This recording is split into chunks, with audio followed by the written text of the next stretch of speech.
Olá, bem-vindo ao canal Falando Francamente, francamente com K, porque é mais fácil de achar. Nesse vídeo vamos falar, continuando a nossa jornada aí no livro Nutrição Comportamental, vamos no capítulo 6 desse livro, né? Esse capítulo 6, o título é Nutrição Comportamental para uma comunicação responsável em saúde e nutrição. Ou seja, nutrição comportamental para uma comunicação responsável em saúde e nutrição. Esse capítulo é autorado pela Cíntia Tonaccio, nutricionista e mestre, pelo menos está, elas me perdoem, eu falo isso na época do livro que está aqui, tá?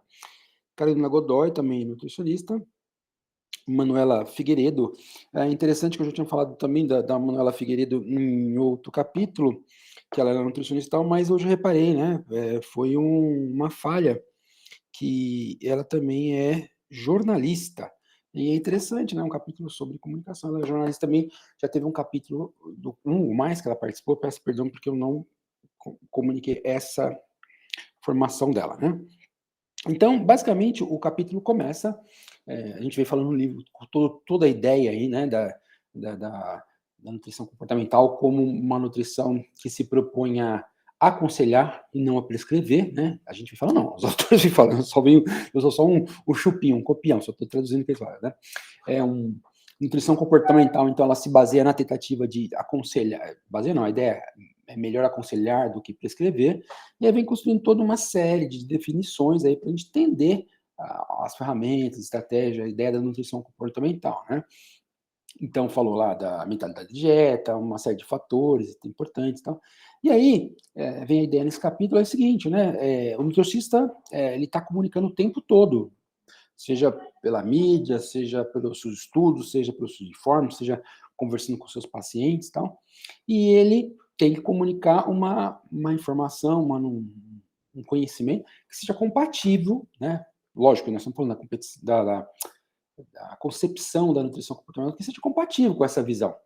E aqui no capítulo, os autores começam falando que, apesar de hoje ter ciência, o conhecimento está muito difundido, persiste ainda aquela ideia da alimento bom, alimento ruim, alimento permitido, alimento não permitido, né? Ou seja, aquela comunicação que estaria a ver mais com a prescrição, mais com a ideia antiga, mais com aquela ideia que só vê o biológico, só vê o nutriente, não vê a pessoa, não vê o conceito de alimentação ampla, como tudo aquilo que a gente vem discutindo, né? Então, a ideia é que seja feita, então, uma comunicação correta. E elas reforçam, lembrando, entre outras coisas, dizendo que estava no capítulo 5, né?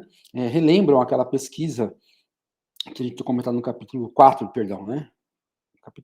Capítulo 5 mesmo, que era aquela ideia de que 40% da informação, quando as pessoas vão buscar informação sobre nutrição, 40% o consumidor, o cliente, vai na TV e o nutricionista é 20%, junto com os médicos, né? Depois vem lá, você vê que a gente não está tão bem, né? A internet 19%, amigos e colegas 16%, familiar 14%, jornais 14%, revistas 12%. Mas, de qualquer forma, o nutricionista é a segunda fonte de informação. Então, ele tem que ter, né, levar esses temas nutricionais, ter mais em conta aí coisas como a questão da uma comunicação mais de acordo com a ideia de mudança de comportamento, né? Então ela fala exatamente o que eu falei agora, saudável não saudável, alimento ruim, alimento bom, isso acaba gerando aquela culpa ao prazer, né? Aquela culpa, aquela dicotomia prazer e culpa que a gente já tinha comentado. Fala que não promove mudança, esse tipo de comunicação não promove mudança de comportamento e não torna as pessoas mais saudáveis também, né?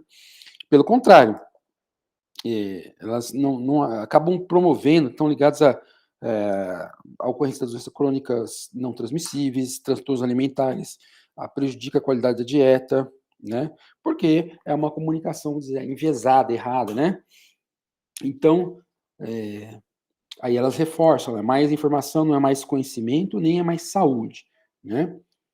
Pode gerar, inclusive, culpa e ansiedade, que a gente está falando. Então, na nutrição comportamental, elas dizem como, desculpa, na nutrição comportamental, elas enfatizam para reforçar a educação, falando o como se come, o como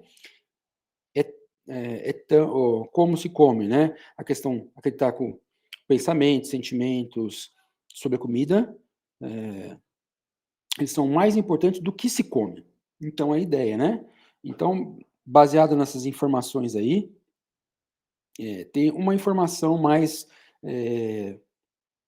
adequada à questão da promoção de saúde. Então, baseada em informações científicas, ou seja, uma comunicação baseada em informações científicas, né, que validem o prazer de comer, ou seja, por exemplo, às vezes, só um exemplo aí, esses dias eu estava lendo aí sobre a questão do gasto calórico, emagrecimento, né? Então, tem aí, por exemplo, alguns modelos, né, que tentam explicar como acontece a obesidade e emagrecimento. Então, tem aí o modelo clássico, né, seria do modelo associado ao gasto energético, no balanço energético, que é mais, né? E aí tem recentemente, alguns anos para cá, bastante anos para cá, né, um modelo que é o do carboidrato, o modelo da obesidade pelo carboidrato insulina. Então, que basicamente aí é o carboidrato, que é aquele modelo que fala mais de índice glicêmico, alto glicêmico e tal. E é interessante como muito se proliferou aí, muitos nutricionistas, muitos profissionais falam essa questão, não comer o carbo, porque o carbo ele pode engordar porque ele libera insulina, o outro modelo está errado porque o outro modelo fala que não só considera caloria, então toda caloria é igual, não é bem assim, na verdade o outro modelo não, do balanço energético não fala isso. Então quando você vai falar realmente da coisa da nutrição na ciência, é complicado, porque tem muita coisa que é tido como vamos dizer, ponto pacífico, coisa certa, que é dúvida, né? Essa coisa aí do modelo do balanço energético, ele tem mais provas científicas do que esse modelo baseado em insulina. O próprio fato de gorduras saturadas serem fatores causais de arteriosclerose é questionável. Então tem só que a gente aprende isso como se fosse ponto pacífico, tá? Então aí elas falam de uma alimentação baseada em ciência e mostrando que essa ciência, ela sim corrobora, dá suporte à ideia de que comer pode ser prazeroso, né? Questão de equilíbrio, né? Essa peça-chave para uma comunicação. Então, isso e uma visão mais equilibrada são as peças-chave para uma comunicação responsável, positiva, né? E inclusiva para a promoção do comportamento. Então, nós vamos falando isso, né? Então, o nutricionista precisa se comunicar melhor. Então, aqui está o título do capítulo, né? Nutrição e comportamento para uma comunicação responsável em saúde e nutrição. E tudo isso que a gente está falando agora vem na introdução, né? Então, a gente falando. Aí ela começa a falar dos atores, né? Próximo subtópico, atores da comunicação, elas falam. Então, elas falam do que é comunicação, né? Comunicação tem uma pessoa que é um gerador da informação, um transmissor da informação, um emissor da informação. Então, ela coloca aqui, né, pelos livros, que tem até a figurinha, não tirei foto da figurinha, né? Mas tem a fonte de informação, vamos dizer, a ciência, etc., né? O blog, a televisão. Tem o emissor que passa essa informação, né? E essa informação vai ser transmitida por algum canal. Então, a fonte da informação, o emissor que vai transmitir por um canal. Aí vai ter um receptor e o destino, né? Essa informação vai ser recebida no meio e vai ter um destino, né? E aí começa a falar, por exemplo, o que ela fala de útil, né? Comunicação, e ela explica, por exemplo, ela define o que é comunicação, né? Ela fala, comunicação é um processo que compreende é um processo de compreender e compartilhar mensagens, né, enviadas, recebidas, importantes, que podem influenciar o comportamento das pessoas. Ou seja, então a comunicação, né, ela visa transmitir informação, mas tem sim aí uma visão, uma ideia, um propósito de mudar os comportamentos, tá? Então ela vai falando para entender o papel do nutricionista na mídia, o essencial falar que todos os atores envolvidos no processo da comunicação, ou seja, ela falou desses atores aqui, né? Falou desses atores para começar a caracterizar mais algumas coisas sobre o nutricionista. Então, por exemplo, aí ela começa a falar assim, nutricionista e a comunicação com o paciente. Então, por exemplo, tem um quadro aqui, onde ela fala que muitas vezes a gente está pensando numa visão mais ampla, mais inclusiva, mas a nossa própria comunicação visual, enquanto nutricionista num consultório, por exemplo, em qualquer lugar, ela já dá uma mensagem, vamos dizer assim, da comunicação velha, daquela comunicação, vamos dizer assim, dicotômica, né, bom, mal, etc. Por quê? Porque ela dá um quadro assim, ela fala assim, que muitas vezes o nutricionista se associa à sua imagem, né, tem na mesa lá tal, maçãs e frutas. Então, isso é segundo essa ideia, a imagem de maçã e fruta, per se, pode ser associado com dieta e restrição. Uma imagem que promoveria uma nutrição biopsicossocial, quer dizer, essa nutrição associada aí à questão da, como é que se diz, nutrição comportamental, seriam, né, refeições e preparações culinárias de diferentes culturas e povos, refeições em família e entre amigos, ou seja, de alguma forma, onde você tem ali uma imagem, né, de talvez, ou algum adereço, algum objeto, ou objetos que, em vez de só ser maçã, frutas, uma coisa que passasse essa ideia de restritivo, passasse a ideia de que a alimentação tem diferentes aspectos, né? Seria aquela definição lá no capítulo 2, né? A diferença de nutrição, né? Alimentação, ou de comportamento alimentar e alimentação é um componente muito maior. A fita métrica também seria outra coisa associada à dieta e restrição, enquanto pessoas fazendo atividade física se divertindo seria já uma imagem, vamos dizer, inclusiva, né, de acordo com a nutrição comportamental. A balança seria outro objeto restritivo, enquanto indivíduos em diferentes tamanhos e formas, mostrando que isso existe, seria uma coisa mais inclusiva. Como aquela propaganda do creme Dove, que ficou famosa há muitos anos, né? Tem as mulheres em seus diferentes corpos, vamos pensar assim, não acredito que seja isso, né? Uma coisa mais restritiva seria a imagem que você, por exemplo, você colocar a ideia de que você é o que você come, ou seja, se você coloca para o cliente alguma imagem, uma fala de que você é o que você come, você, de certa forma, também está dizendo, ó, ou seja, está diferenciando as pessoas em saudáveis e não saudáveis. Seria mais inclusivo você dizer que os indivíduos comendo um doce com imagem de felicidade, sem o contraponto à necessidade de compensação. Tá? Então, receita sem açúcar e sem glúten, por um lado, passa uma ideia restritiva, enquanto pessoas preparando receitas com ingredientes diversos seria mais inclusivo. Então, ela está dizendo basicamente nesse tópico aí, o nutricionista com o seu cliente, dessa responsabilidade que o nutricionista tem, para que mesmo inconscientemente, mesmo sem querer, não está passando algo que para o cliente pode ser visto como aquela visão, vamos dizer assim, que é mais associada à prescrição do que ao aconselhamento, né? Então, aqui ela fala, na nutrição comportamental, a comunicação que aproxima e estabelece vínculos, segurança e respeito. Aí dessa comunicação que faça isso, né?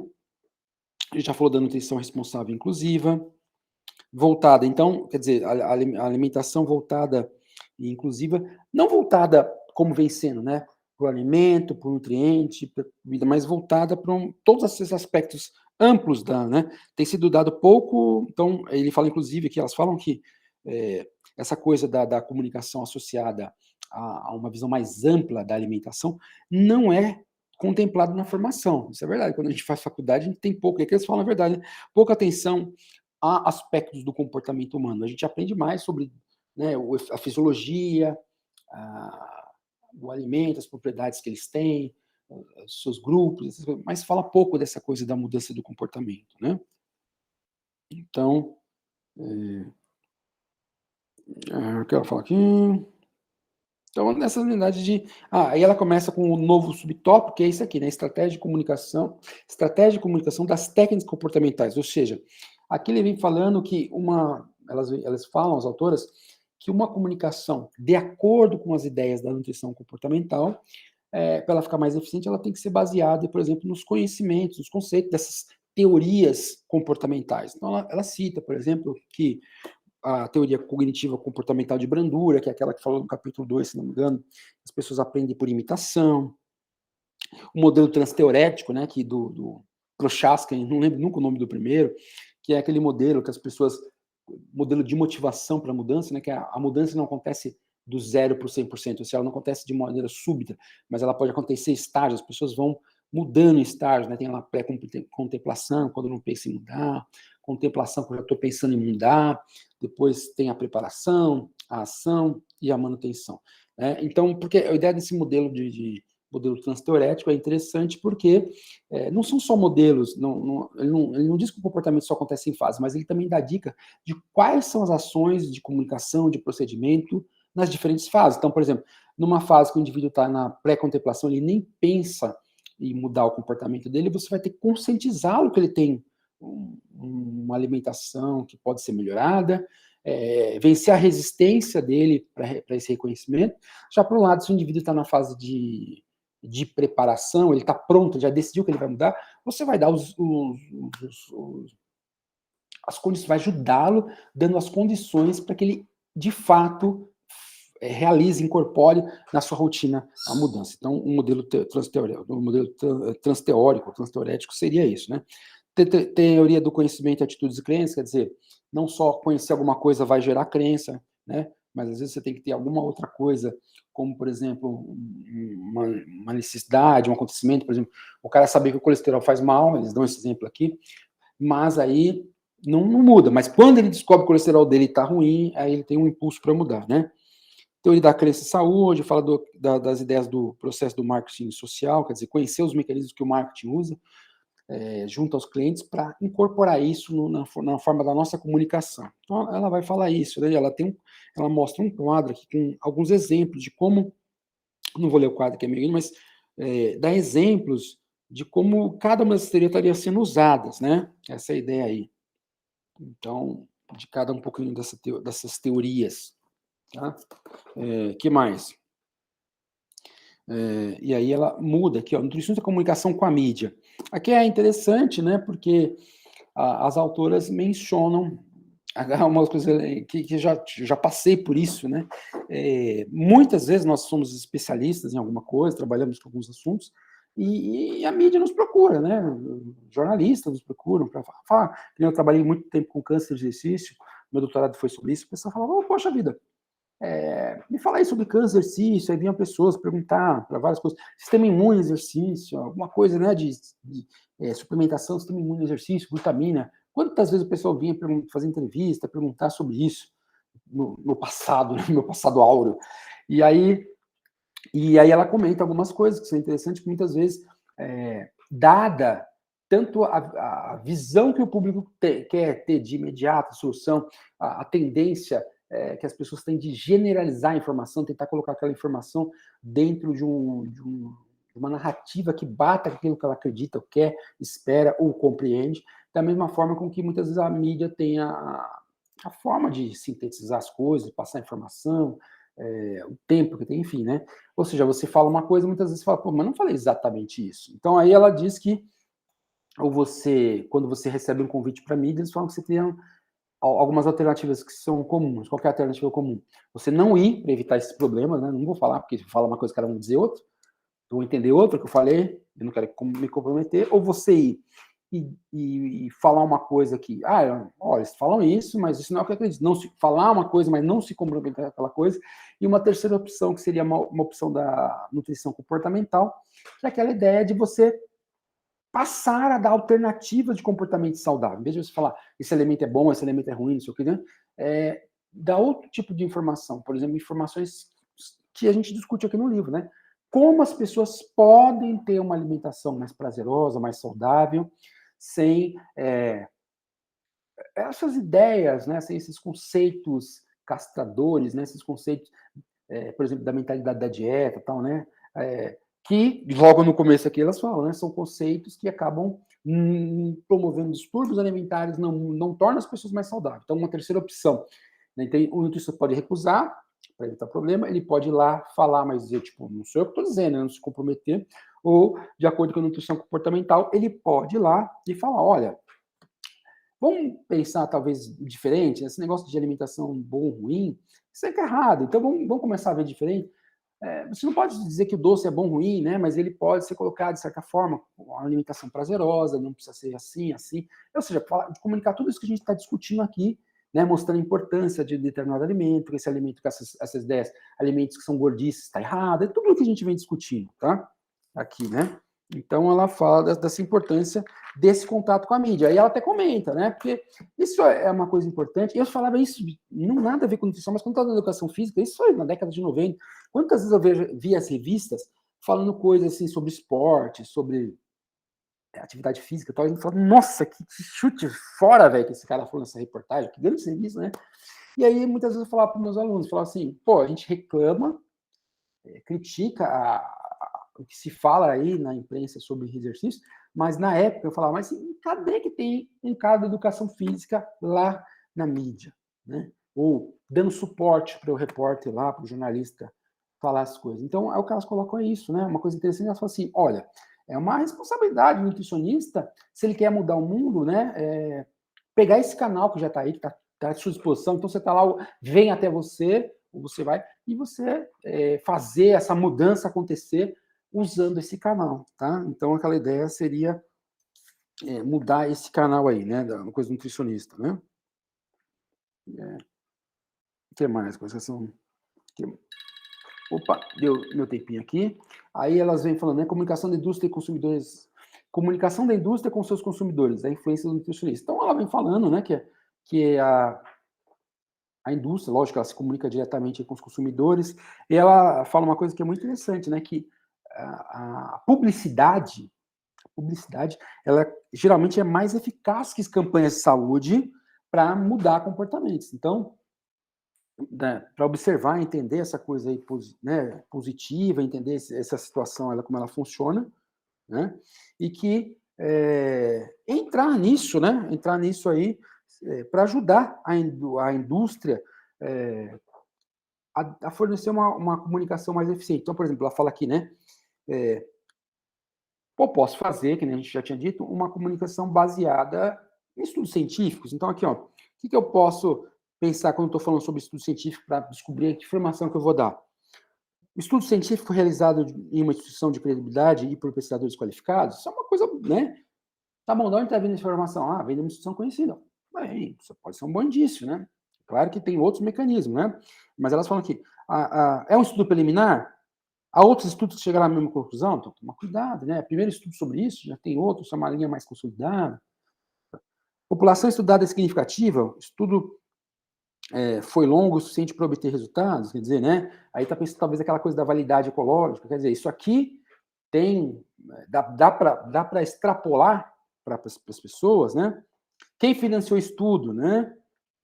A ciência é válida apesar da fonte. Então, assim, às vezes muito isso, conflito de interesse. Todo mundo que já leu um artigo científico e tal, por aí, vê lá, ó, os autores declaram que não tem conflito de interesse, né? A gente vai publicar o trabalho, tem que mandar isso.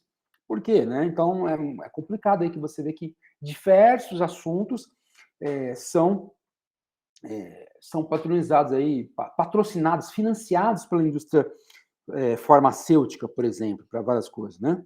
Os resultados tiveram uma revisão de outros pesquisadores, ou seja, foi um peer review, né? Teve revisão de pares, tipo de estudo, né? Por exemplo. O resultado reflete um contexto apropriado, ou seja, como a pesquisa se encaixa dentro do cenário maior, né? O resultado se aplica a um grupo específico de pessoas. Então, aqui é uma ideia para ajudar o nutricionista, quando estiver comunicando. Isso vale para outras situações também, né? Na mídia e tal, mas com a indústria, usar fontes de informações mais confiáveis, aqui são umas dicas para isso, para poder dar uma informação mais confiável, né? Para filtrar a informação que a indústria está passando. E aí, pelo contrário, também tem um quadro que fala das situações que alertam, né? Para você abrir o olho que pode ser problemática, né? Recomendação que promove, por exemplo, se a informação seja da indústria, ou seja, de qualquer pessoa está promovendo, dando uma recomendação que promove uma solução rápida para algum problema. Isso é meio complicado, né? Advertências sensacionalistas de perigo relacionado a um único alimento do produto. Tomar cuidado, né? Pode ser, né? Alegações que parecem boas demais para ser verdade. Conclusões simplistas de estudo complexo. Então, que mais? Recomendações com base num único estudo, com declarações que não são aceitas por organizações científicas respeitáveis. Por isso que quase sempre aí a gente tem uns consensos, né? Essa semana aí atrás, um amigo meu, o Rodrigo, me mandou uma sobre diabetes tipo 2, acho que do American College, acabou de sair. Então, os especialistas se reúnem e fazem um posicionamento, né? Para ir, um entendimento do que a pesquisa na área está falando hoje, para dar um parecer sobre aquilo, né? Uma posição. Declaração de lista de alimentos bons e ruins, geralmente indica que não é uma boa informação, né? Uma fonte. Recomendações feitas para ajudar a vender o produto, isso não é uma boa fonte, né? Orientações com base em produtos publicados sem revisão por parecerista, também está falando em cima também, mas não é uma boa coisa. Citação de estudos que ignoram diferenças individuais ou de grupo, isso também não é uma boa coisa, né? E aí, como é que se fala? São mensagens importantes, né? Mas também fica um pouco alerta, né? Isso aí é uma frase do Einstein, que fala, né, que perto do que existe, a ciência é simplista, mas ela, lógico, ele é um cientista, né, é a coisa mais precisa que temos, preciosa que temos. Então, primeiro, para a gente tomar cuidado, para essa advertência dele aí, pode ser vista também, né, quando você pegar a primeira parte ali, né, comparado à realidade, ela é primitiva e infantil. Mas tomar cuidado para a gente não cair naquela ideia do cientificismo, né, que só a ciência explica tudo, só a ciência está certa, e não entender algumas coisas, né? Que ciência também é feita por pessoas, né? E por isso, eu acabei de falar, você tem os pareceres, os consensos. Então, quer dizer, ciência não quer dizer necessariamente que algo é o certo, mas é aquilo que é o mais aceito naquele momento, lá que Popper falava, daqui a pouco isso pode ser falseado, isso pode ser mudado, né? Porque hoje em dia, então, essas crises aí, todo mundo, não, isso é ciência, ciência. Peraí, o que é ciência? A ciência pode ser questionada, a ciência pode ser revista, a ciência é aquilo que uma certa maioria no momento quer. Tá? Ela é lógico, ela então, mais uma coisa, ela é fantástica, é o que o Einstein está falando aí, mas ela também, além de tudo isso que a gente falou, não é a única forma de ver o mundo, existem outras visões. Então, só para a gente tomar cuidado, né? Aí ela vem com a mensagem, né? Que, como é que tem que ser assim, essa mensagem aí, né? O que tem que ter nessa mensagem entre o nutricionista, o que tem que ter nessa mensagem? Que lá o Chacrinha, já falo dele, né? O que tinha que ter nessa questão da mensagem aí? Que a mensagem, né? Você tem que ter alguns focos aí quando você vai se comunicar, né? Com o cliente. Você tem que ter alguns, alguns focos aí. Só um quadro que eu acho interessante aqui, antes de a gente finalizar. Elas falam, a gente falou agora há pouco que a publicidade geralmente ela tem mais eficiência do que as campanhas educativas, né? Então, foram feitos estudos aí de campanhas de marketing de alimentos e bebidas que são bem-sucedidas e eles têm alguns elementos. Então, por exemplo, por que essas campanhas são bem-sucedidas? Porque tem dados e conhecimentos, né? Relacionados à evidência científica ou pesquisa de mercado, em relação ao comportamento que o consumidor deseja. Ou seja, às vezes uma campanha de marketing de alimento é bem sucedida ou porque ela tem evidência científica ou porque ela está de acordo com aquilo que o público deseja, né? Mexe com emoções, então ela fala aqui que muitas dessas mensagens que a indústria dá mexe com as emoções, o contexto emocional da mensagem para vincular o consumidor. Confiança e credibilidade são aquelas mensagens que a indústria coloca uma celebridade, alguém famoso, alguém conhecido, alguém que tem muitos fãs, para, né, corroborar o produto, o que não quer dizer que o produto funcione necessariamente, né? A ideia de comunidade, pessoas que trabalham com o significado da comunidade geralmente se vale de valores humanos, sociais, né? Então, aquela coisa da tribo, né? Isso é a comida da tribo, a ideia que às vezes usa, né? Para tocar certas pessoas. Enfim, são algumas informações que eles dão que são interessantes. Aí, por último, a mensagem, né? Ela dão 7 dicas de como tinha que ser essa mensagem, né? Ele tem que ser positiva, então ele tem no quadro aqui, o que é ser positivo, né? A comunicação restritiva vai essa comunicação positiva, que seria a comunicação da nutrição comportamental. Então, uma mensagem restritiva, por exemplo, prefira sorver a sorvetes de massa que são ricos em gordura. Uma mensagem mais positiva, com foco comportamental, seria aproveite uma deliciosa bola de sorvete em vez de duas. Uma comunicação restritiva, prefira batata assada a fritas. Uma comunicação comportamental, quando comer batatas fritas, divida com um amigo. Outra mensagem restritiva, troque o leite integral por desnatado. Aí já a mensagem com foco comportamental. Desfrute o leite integral e preste atenção em outras fontes de gordura que você consome e talvez não perceba. Né? Aí uma informação restritiva. Substitua os doces por frutas, pois tem fibras e trazem saciedade. Está falando das frutas, né? Qual seria uma informação equivalente positiva com foco comportamental? Intercale seus doces e frutas preferidos. Consuma com calma e prazer e perceba a saciedade.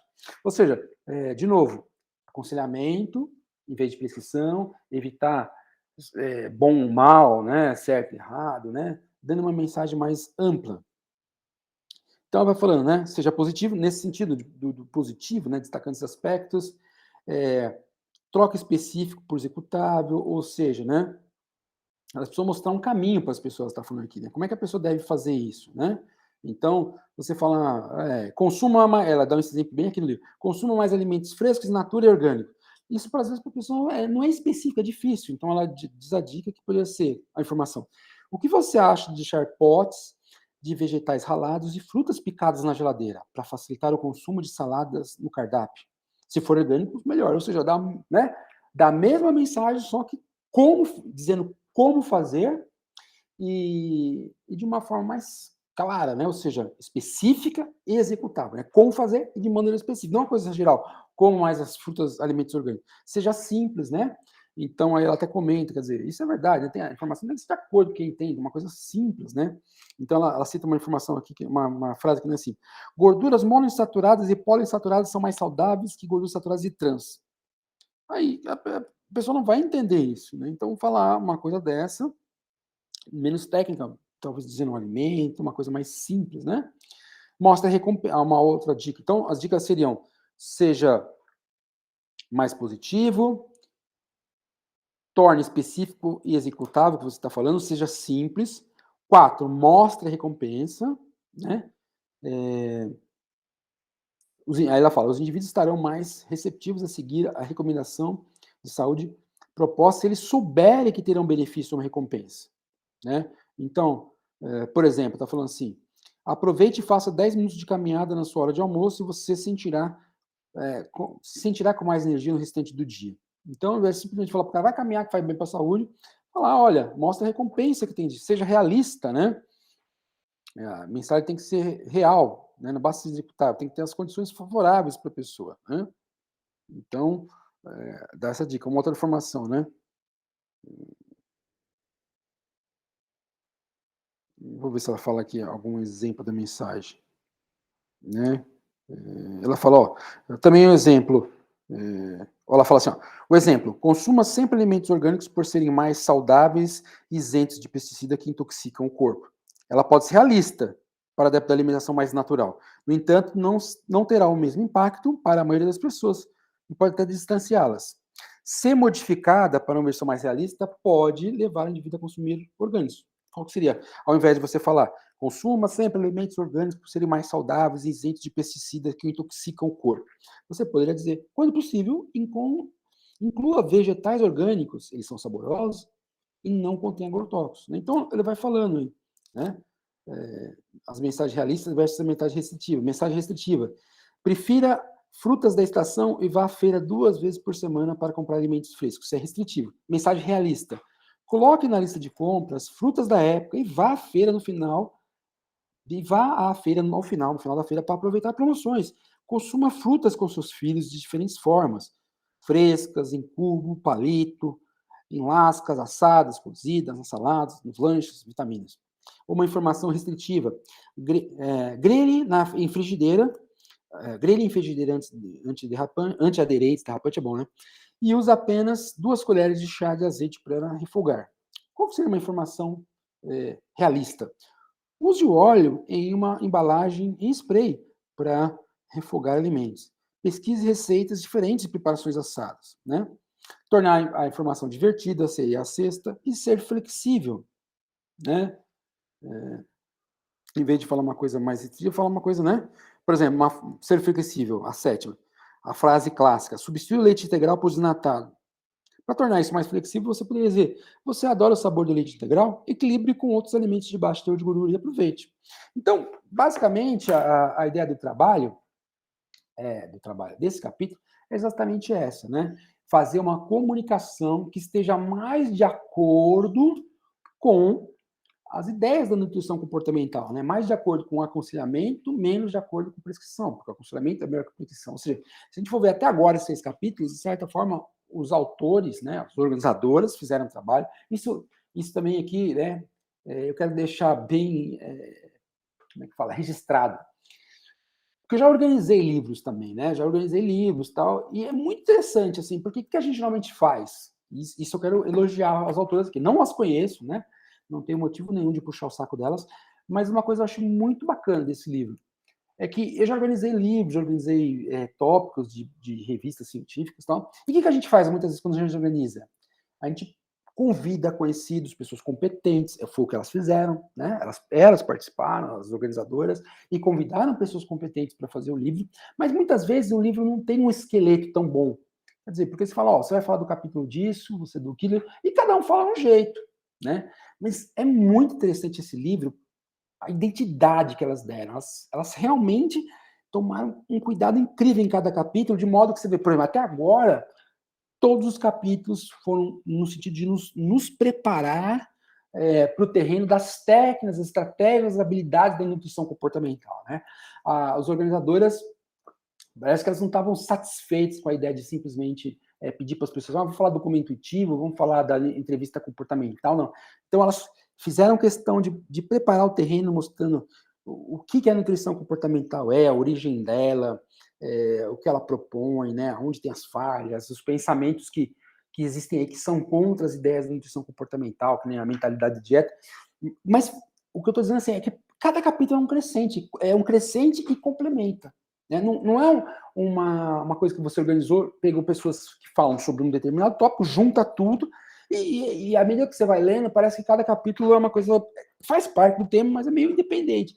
Nesse não, parece que cada capítulo, um se encaixa com o outro perfeitamente, assim, sabe? Vai formando uma construção bem perfeita, de modo que elas vão limpando o terreno. Então, até agora, no sexto capítulo, elas estão limpando a área, nos preparando bem para entender o que é nutrição comportamental e, mais para frente, usar o que a nutrição comportamental tem como ferramenta. Muito legal, isso acho que tem que ser registrado, porque realmente, toda vez que eu li, eu falava, caraca, né? Perdoe a palavra, que negocinho ajustado, tá? É isso, pessoal. Muito obrigado aí. Deixe seu like, convide as pessoas para participar e vamos aí na nossa jornada no sétimo, depois a gente vai para o sétimo capítulo, que aí, ó, o bicho pegando agora, hein? Aconselhamento nutricional versus professores. Você vê como as organizadoras, ó, foram incríveis em nos conduzir aí nessa viagem. Tá ok? Grande abraço, até a próxima. Tchau, tchau.